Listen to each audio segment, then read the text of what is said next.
This is the Marketing Made Easy for HR Consultants podcast, a show to help independent HR consultants get a pipeline of perfect fit, high-paying clients without expensive adverts, time-consuming social media activities, or energy-sapping and monotonous networking meetings. I'm your host, Nick Paninsky, author of How to Land Your Dream Client, a book which explains everything you need to know to get every sale and client you ever want. And if that sounds interesting, then make sure to grab your copy from the influential consultant website today. That being said, let's get into today's show. Hello there, and welcome to another episode of Marketing Made Easy for HR Consultants. Today, we've got Mike Samuels with us. Mike has been copywriting since 2016, and in that time has made over $200 million for clients. He's also a copywriting coach, and with his course, the Freedom Kickstarter has helped over 400 other copywriters launch their own copywriting careers. His big focus is freedom and lifestyle, and he takes pride in having a very non-salesy way to selling. Thanks for joining us today, Mike. No worries, mate. Good to be here.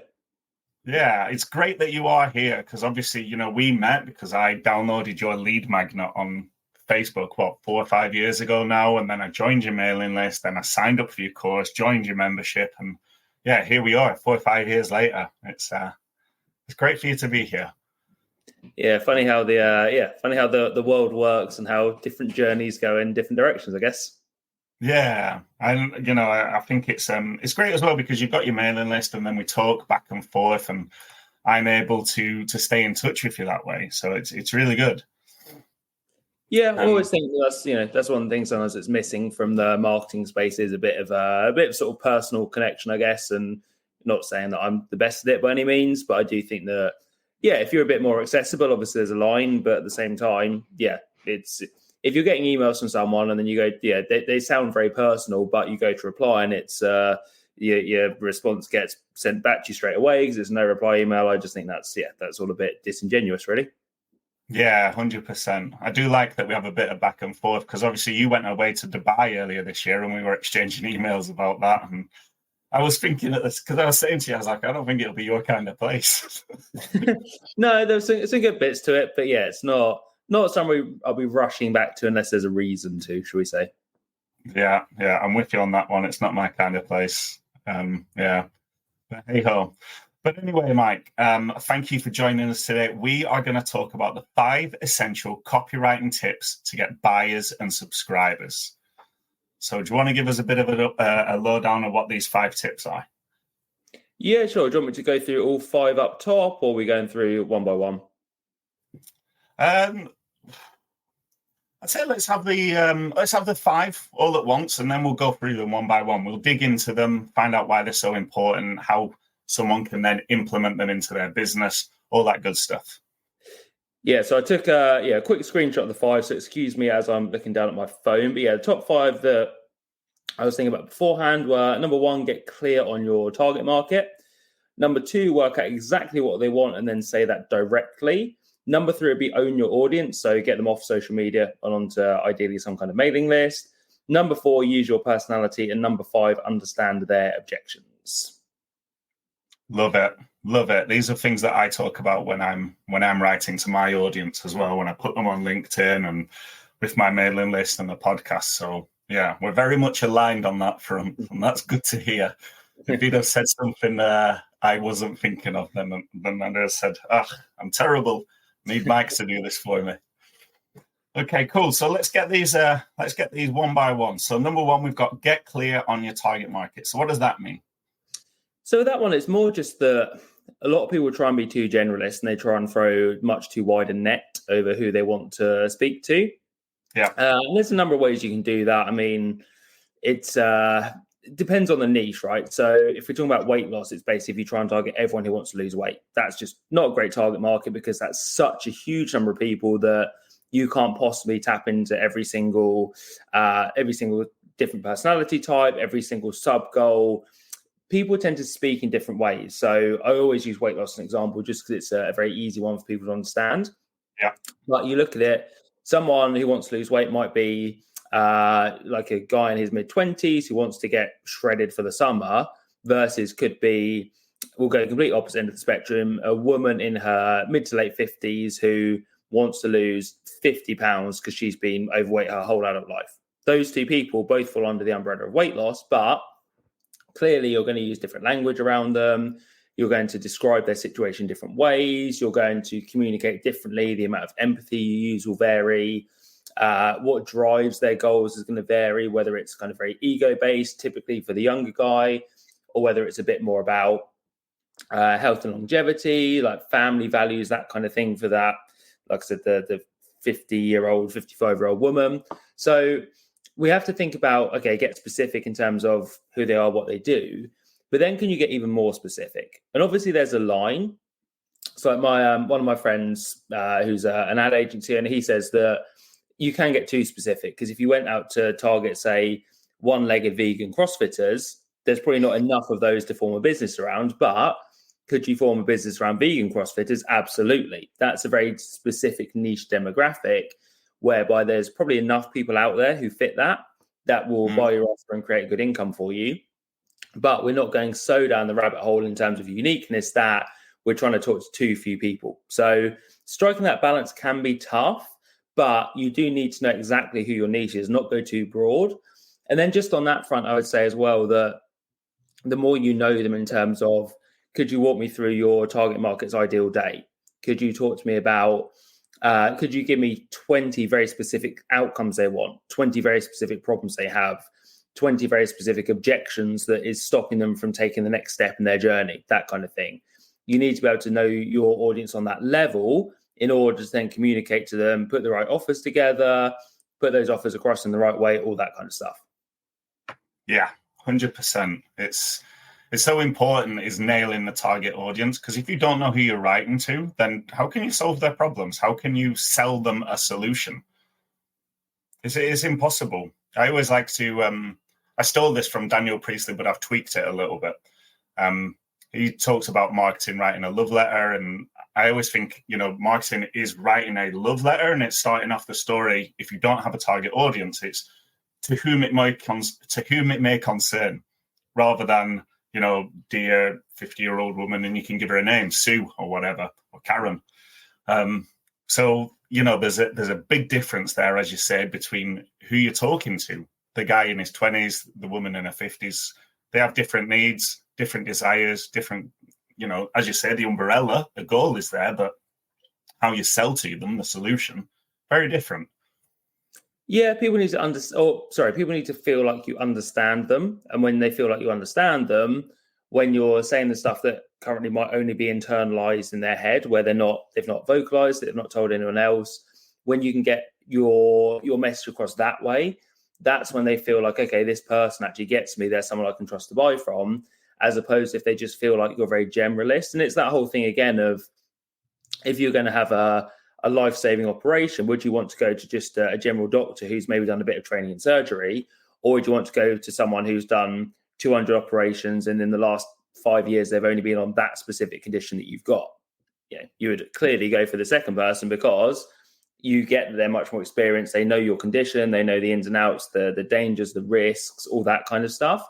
Obviously, I doubt anyone listening to this is performing literal life-saving surgery, but the concept still applies. It's that the specificity principle, the more specific you can get with your audience, the more they're going to trust you, the more they buy in. I would always rather have an audience of, say, like 100 people who are my absolute ideal target market versus 1,000 people who are like, yeah, what that guy does kind of interests me. It's semi-relevant, but there's also 50 other people who do the same thing. Yeah. It's funny that you mentioned that example about, the generalist doctor against the surgeon, because that's the example I always think of, especially with you as well, because from your course, I remember doing the course and you talked about, is it a GP or are you a brain surgeon? Mm-hmm. That one always stuck with me. So, yeah, I like that. Okay, so, number one, get clear on your target market. Otherwise, you can't sell a solution because you're starting your letter with to whom it may concern. So understand who you're selling to and understand their problems. Things will be a lot easier. Okay, so number two, let's lead on to that very nicely. Work out exactly what they want and say that directly.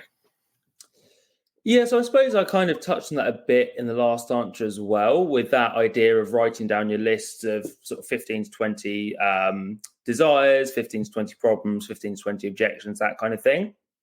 Whatever you're doing, whether you're copywriter, consultant, business owner, coach, having lists like that for your target market is essential, in my opinion, because you can use that to pull from for your copy, for your marketing, for making offers, all that kind of stuff.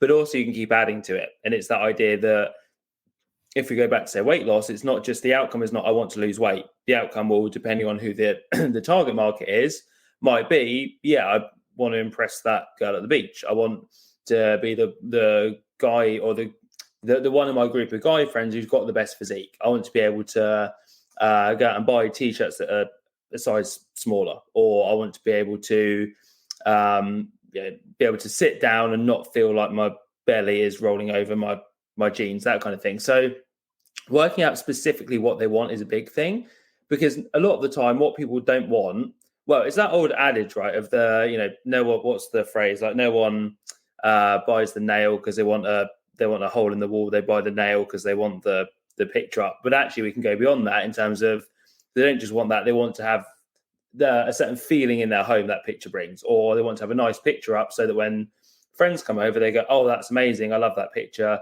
and there's a bit of envy there. So you can go beyond the fact that they don't want the outcome necessarily, they want something beyond that.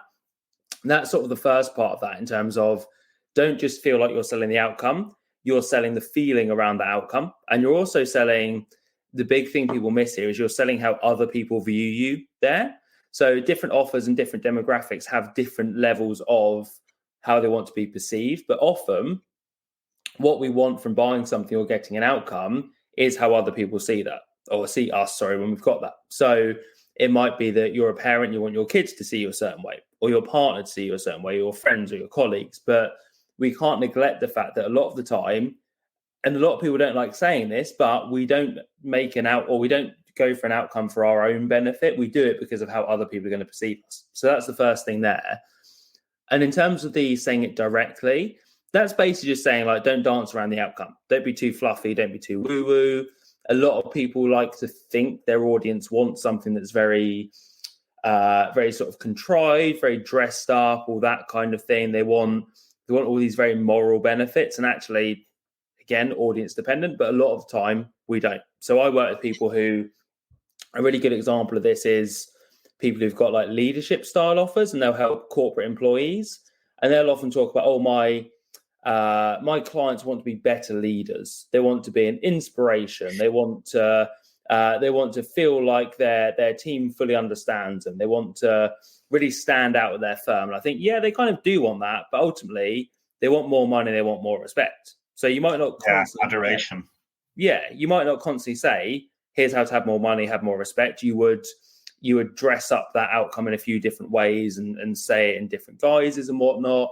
But ultimately, if you start getting too fancy in terms of talking about how amazing it would be to be a better leader, I'm like, yeah, that is sort of an outcome. But if you said to someone, my program's £1,000, you get to be a better leader, and they said, okay, am I going to earn more money from that? No. Am I going to have a higher status position? No.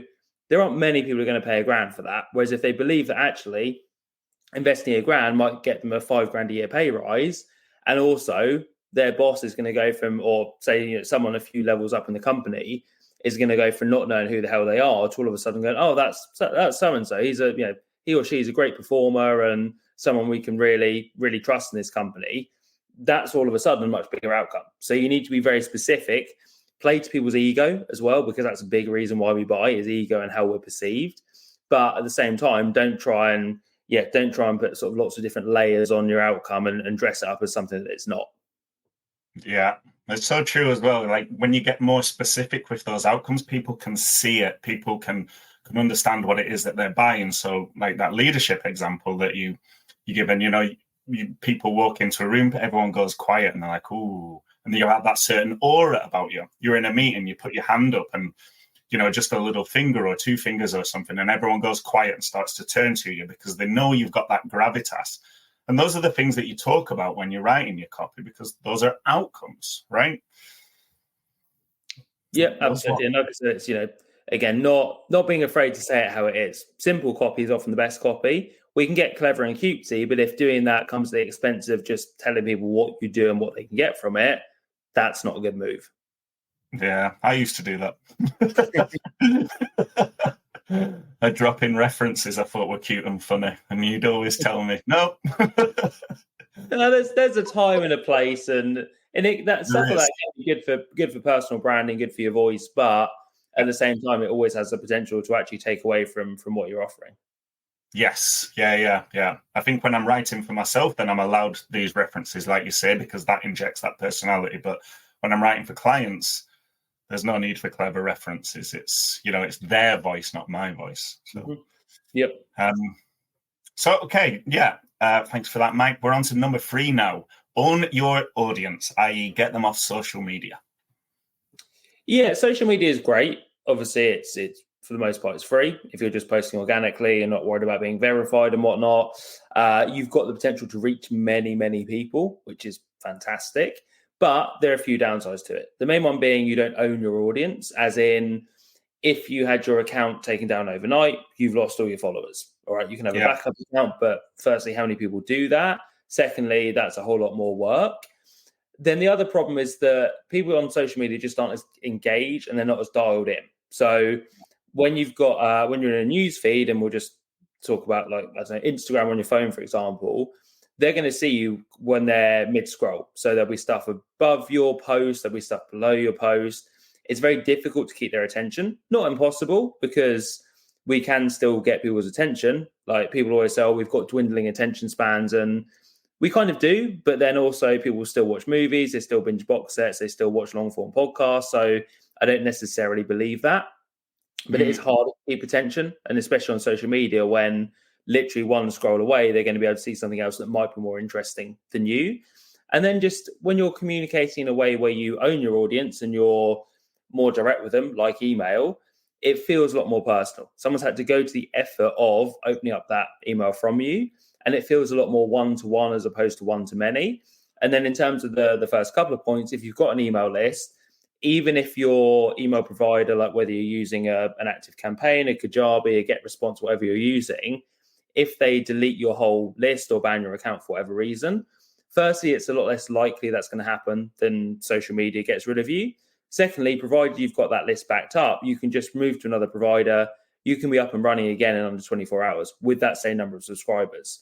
Okay, you might have to go through some processes just to sort of warm up the list again and get delivery working, but it's a whole lot easier, less stressful, and less expensive than if that same thing happened to you on social media. So kind of like I said, I'd rather have the 100 very engaged sort of audience who are my specific demographic versus 1,000 more generalist ones. Same thing applies. I'd take 100 email subscribers over 100 social media followers any day of the week. Yeah, 100%. It's, as you say, our social media overloads, Mark Zuckerberg can click his fingers and you're off Facebook, you've lost everything. And the chances of that happening with email marketing, like you say, is extremely minimal. And even if it does happen, you can solve that problem pretty quickly, just as quickly as Mark Zuckerberg has clicked his fingers. It's almost that quick. But I think as well that the main thing as well, in the nicest possible way, you can sell to people a lot easier on email marketing than you can on social media. And, I'm sure Yeah, and there's a couple of reasons for that. One is just psychologically, it's similar to what I said in terms of the one-to-one versus one-to-many feeling that the reader gets. But then also, if you look at it purely from an algorithmic standpoint, the social media platforms don't like you directing people off social media. So the minute you whack an outbound link in one of your posts, it's much more likely to get fewer views and lower reach, less exposure, all that kind of stuff. Whereas email, that's not going to be affected at all. Okay, an email might be more likely to go to spam if you've got a lot of links in there. But as before, if we're comparing like for like, it's a lot less likely for that to happen than for a social media post to be downregulated. So the one big thing that people are often put off email lists because there's a bit more work on the front end with them. And then also you just don't get as much of a dopamine hit. It's like seeing that 10 people opened your email doesn't give you that excited feeling of seeing 10 people have liked the post. And so people often play into that idea of, oh, well, if actually I'm getting likes, it means that people love what I'm doing and all that kind of stuff. And you get that feel good factor of the, like I said, the dopamine hit. But if you can go beyond that, if you're being brutally honest, if you want to build a real business, you need an email list. I don't feel that many people are really building a real business when it's on social media, because you're playing on someone else's territory. Yeah, 100%. I'm with you again on that one. Email marketing. Yeah. It's so much easier to build a business with that. You can nurture your followers. You can get leads into clients. You can capture that lead. Social media, as you say, it's fleeting attention, whereas email marketing, you've got them, you've got their attention. You can build that relationship. There's a lot more involvement. So yeah, with you on that one, Michael. Number 4, we've got use your personality. Yes, a lot of people, especially in more corporate type offers, are just afraid to be themselves, and they say what they think they should say. They dilute their views and opinions, all that kind of stuff. Now, that's not me saying that you want to be controversial for the sake of being controversial, because I kind of don't see too much of a point in that. And there's obviously things that I think not you shouldn't say, because, as you know, I'm very big on freedom of speech and sort of basically saying what you want, really. But there's other things I don't think will help your business necessarily. Like for me, I never talk about party politics, because I feel that it's just a bit pointless, really. My personal view on that is that I see it like you're insulting someone's football team. It doesn't matter how objectively correct you are, they're still going to take it personally, because that's their tribe, so to speak. So outside of that, again, if you want to talk about that, that's fine. But for me, that's one area I'm like, no, just not worth talking about. But outside of that, I think bring your personality into it, because especially sort of in this day and age, when there are more business owners generally, most spaces are more crowded. The barrier to entry for having a business online has never been lower, which means more and more people are getting involved, so it's harder to get attention. You can also use your personality to stand out. So it's kind of like, I sometimes say personality is a superpower, and I think being a bit unique with what you do. If someone is, say, comparing 2 offers and they've got yours and another one and they look very, very similar, but you've also talked in your content or your emails or your copy or whatever about how you geek out on, you're a sandwich geek and you love making sandwiches and all that kind of stuff, or there's a particular movie franchise you absolutely love and you can't get enough of it, and that reader also likes that movie franchise or gets a lot from your other content that's more personality based, that's going to be the differentiating factor. So you don't want that to take away from what you're doing, what you're offering, but it can absolutely make you stand out when you're in a space where there are lots of offers that feel the same, because people buy from people. And yes, they want someone who's an expert who can solve their problems, who can give them the outcome they want. But they also want someone who actually, if they met them for an hour over coffee, they'd have a good time with them. And I think the idea with that is that you can be polarizing, not for the sake of being polarizing, but just be honest with your opinions. So for me, I often talk about just stuff I'm interested in. So coffee, ultra running. I talk about my love of sort of weird, very grimy, depressing British indie films. I talk about brutalist architecture. Most people aren't going to be interested in that, but firstly, it shows you've got a personality. And secondly, if there's other people on the list who like that kind of stuff, they're going to go, okay, I've been looking at 10 copywriting courses. All these others sound very similar. Mike's might be the exact same, but he's also the guy who talks about these things that I like. Therefore, I'm probably going to buy from him. Yeah. Yeah. When you have the same likes, when you have the same values, that's a really big pull. I like that. I think that's key as well for, my audience, the HR consultants, because as you say, it's a crowded market. So being able to pull in their personality will help them stand out from the crowd. There are hundreds, thousands of HR consultants. So for them to stand out against the other HR consultants, I can think of one off the top of my head, and she really uses her personality and her branding and her website. And, it's kind of very alternative. She gets a lot of attention for that. Whereas everyone else kind of, it's like you're going down a street and every terraced house is exactly the same. And then there's one house, which is, I don't know, a mansion or something. It looks so different and it grabs your attention. Whereas those terraced houses, it's just one and the same. They're all the same. So, yeah. Well, it's sort of that idea that the quote of when everyone else zigs, you should zag, and that kind of thing. I like that concept because there's certain norms in industry we probably should adhere to, but at the same time, it's like who seems more confident. If I take copywriter for example, the copywriter who always talks about making money, who talks about clients, who their pictures are very formulaic, they're the exact kind of thing you would expect from someone selling a copywriting course, versus the copywriter who talks about how much they enjoy having time off. They're not that fussed about a fancy car. They go away on adventure holidays instead of doing the typical go to Dubai, sit by the pool, take pictures of fancy meals, all that kind of stuff. Okay, a certain portion of that demographic is going to go for the copywriter who conforms more with the typical norms of the industry. But like I said earlier, if there's 95 of those for every 100 people and the other 5 are doing something a bit different, actually, if you're in any way outside the box yourself, you're going to go for one of those people who's doing something different. And so it's that thing that not everyone's going to like what you do, but I would rather it be that actually, I don't know, let's just make up the percentages. Sort of 70% of people love what I did because it was a bit different, and 30% of people thought I was an absolute dick, than just 100% of people like, yeah, that guy's okay. Yeah, 100% with you on that one. I like that. Pull your audience to you, push everyone else away. Yep. No problem. Yeah, exactly. Okay, number 5. Here we go. Last one, Mike. Understand their objections.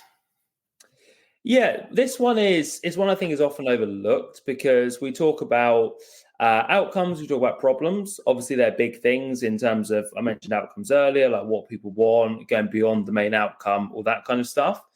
In terms of problems, it's definitely a case that we're often told, I believe the classic thing, and I'm not sure if this is entirely correct, but it's the idea that someone is 3 times more likely to buy to get out of pain than they are to get into pleasure.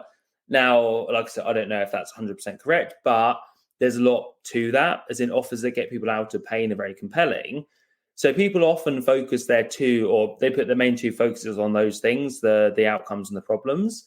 What they forget is that if someone's already engaged with you, they kind of already know that you can help with their problem, and they kind of already know that you can deliver them an outcome. The reason why they're not buying is because they still have an objection. And that's why things like long form sales letters and long form video sales letters and webinars still work very, very well, because a lot of what they're geared up to do is overcome objections. Because we'll use weight loss as an example again, but if you're looking to lose weight and you're following a coach, you're probably following them because you know that they can help you lose weight. You know you've got a problem they can solve. The reason why you've not booked that call or paid them any money yet is because you're probably thinking why this might not work for you. So it might be, I've tried stuff in the past and it's not worked. You might be worrying that maybe this coach isn't specialist enough for you. You might be worrying they're going to stop you from eating all your favorite foods, or you're going to have to train 7 days a week, or they're going to lock you into a year-long membership. Those are just 5. We've probably got 20, 30, 50, 100 different objections. But what we want to try and do, whether we're doing social media copy, whether we're writing a website, whether we're putting together a sales page, an email, we want to try and gradually knock down objections. And it's kind of like, almost like a game of bingo. So if you imagine with bingo, you're crossing numbers off your card. What you want to do is imagine that your audience have got a metaphorical bingo card with all the objections that they've got for why they've not invested in you yet. And through your content, you're going to try and systematically cross off all those objections. So maybe one email is about, okay, I'm going to address that idea of with the weight loss offer that you're going to have to give up all your favorite foods. And I'm going to write an email about a client who actually we got them to have 2 takeaways every week and they still lost 30 kilos in 6 months, whatever it was. Then you might be doing a reel for social media.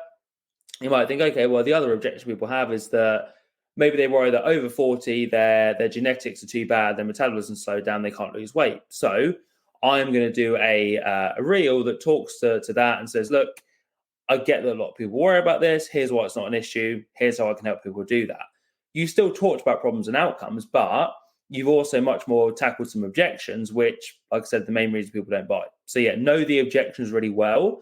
And I was going to give some numbers here. It's kind of difficult to say how often you should do this, but what I personally aim to do with clients is if we say that a prospect has got like 30 different objections, let's say, we might try and tackle each one of those over the course of 2 months. So every 60 days, I make sure we've gone through that list of 30 objections. Then we rinse and repeat with the next couple of months. Because that way, not every single follower or subscriber is going to see every single piece of content that we put out and see each one of those objections. But over the course of, say, 6 months, they're probably going to. So if you can have that approach of, I'm going to gradually knock down objections, that's just something else whereby you're going to stand out because other people in your space probably won't be doing that. Yeah, love it.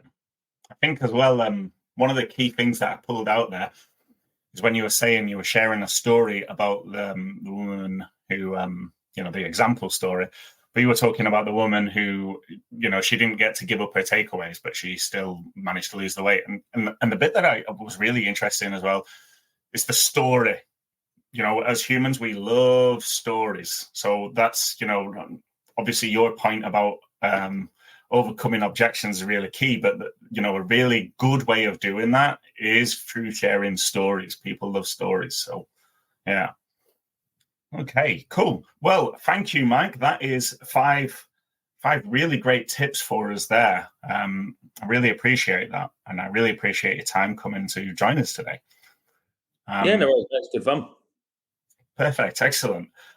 Is there any way that anyone can reach out to you? So give us your little call to action. Yeah, sure. So the easiest way is probably, I've got some free templates for anyone who wants to look at getting started with copywriting. So you can just go to thefreedomkickstarter.com and there's a mini page there, enter your email address, and you'll get sent those via email. Then if you've got any questions for me, just reply to that first email and I'm always happy to help people out. Superb. Yeah, I'll vouch for that. Mike always replies to his emails. We talk all the time. Okay. Right. Well, thank you for joining us today, Mike, and thank you for listeners at home. I hope you've enjoyed that show. And until next time, bye for now.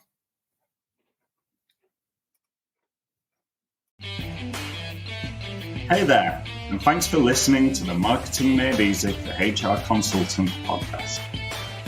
If you've enjoyed the show, then please consider taking a moment to help us grow by sharing the episode with a friend or colleague, or by leaving a positive review on podchaser.com. And make sure to hit subscribe so you don't miss out on any of the upcoming episodes. I've been your host, Nick Paninsky, and if you have any questions or want to know more about today's topic, then reach out to me on LinkedIn. I'd be delighted to hear from you. See you next time.